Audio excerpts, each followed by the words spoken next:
Congressional districts in the U.S. are typically supposed to have similar populations, resemble a coherent geographic shape, and keep communities with similar interests together. Of the 435 congressional districts in the U.S., North Carolina has 13. In one of those districts, the city of Asheville's large liberal-leaning population made it competitive for a Democrat to win, until a 2011 redrawing divided the city's population into two otherwise conservative districts and permanently altered the political landscape. Asheville Mayor Esther Manheimer, a Democrat, has seen the city's representation dramatically change over the last decade.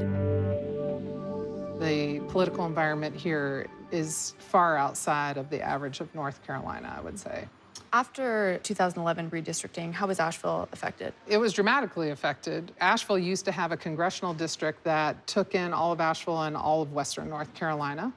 And it supported Congressman Heath Shuler, who was an excellent balance of what you get when you add Asheville to western North Carolina, because Asheville's very liberal, but western North Carolina tends to be more conservative.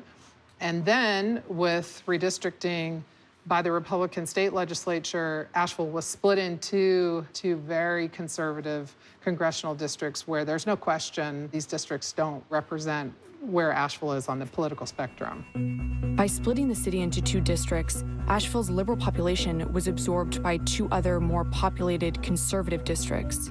So what happened to the influence of voters in Asheville? They feel that their voice has been eradicated by gerrymandering. Gerrymandering, or the manipulation of district voting maps for the advantage of one political party, helped ensure that moderate Democrat Heath Shuler would be replaced by one of the most far-right Republicans in office today, Mark Meadows.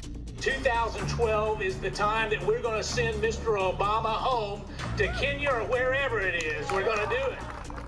We caught up with Heath in his former district. Well, here's the city, and it once was all the 11th district, and now Democratic-leaning precincts, which essentially took in the whole city of Asheville, are now in the 10th district. Redistricting in North Carolina is done by state legislators from the party in power of the State House, in this case, the Republicans. When they were drawing the lines, people were calling me, would you like to have this precinct if you'll give up this precinct? I'm like, that's not the way this should work. It's not fair to the community.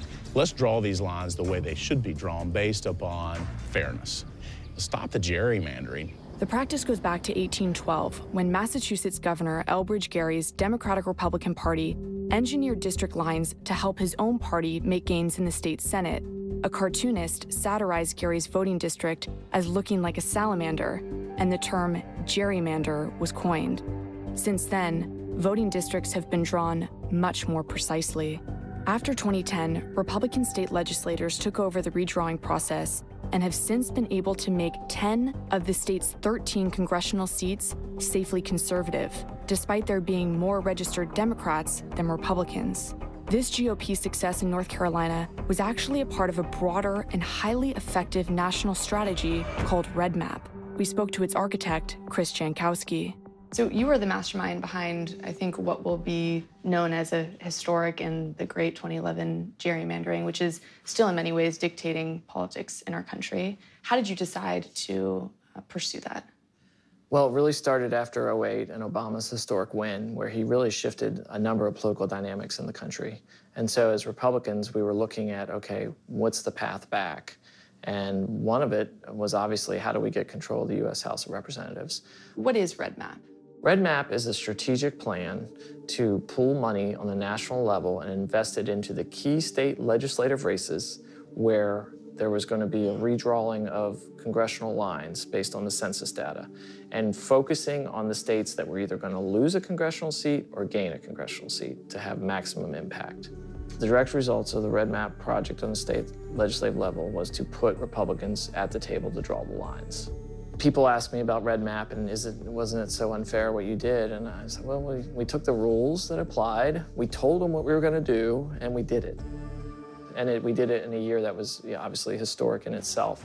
Since Red Map, Democrats have lost more than 900 state legislature seats across the country. These state house wins have given Republicans unprecedented map-making power. Voting rights scholar and lawyer Nick Stephanopoulos showed us one of the modern tools legislators can use to redraw districts. So this is Maptitude for redistricting. Maptitude will give you information about the populations of all of the districts that you're constructing. That would let you forecast how different districts would perform under different configurations in future elections. The city of Asheville, for example, is split in two because if it were kept whole, it might have been enough for a Democratic congressional district. So what are you doing right now? I've told Maptitude that I want to add counties to District 11, and I want them to come from District 10. You highlight as many of them as you want to assign, click the Assign button, and all of a sudden those counties will now be in the district you put them in, and they will no longer be in the old district. You can see all of a sudden District 11 just swallowed up 2/3 of District 10. In 30 seconds. Exactly. No Democrat's gonna be winning those districts. It's like a computer game.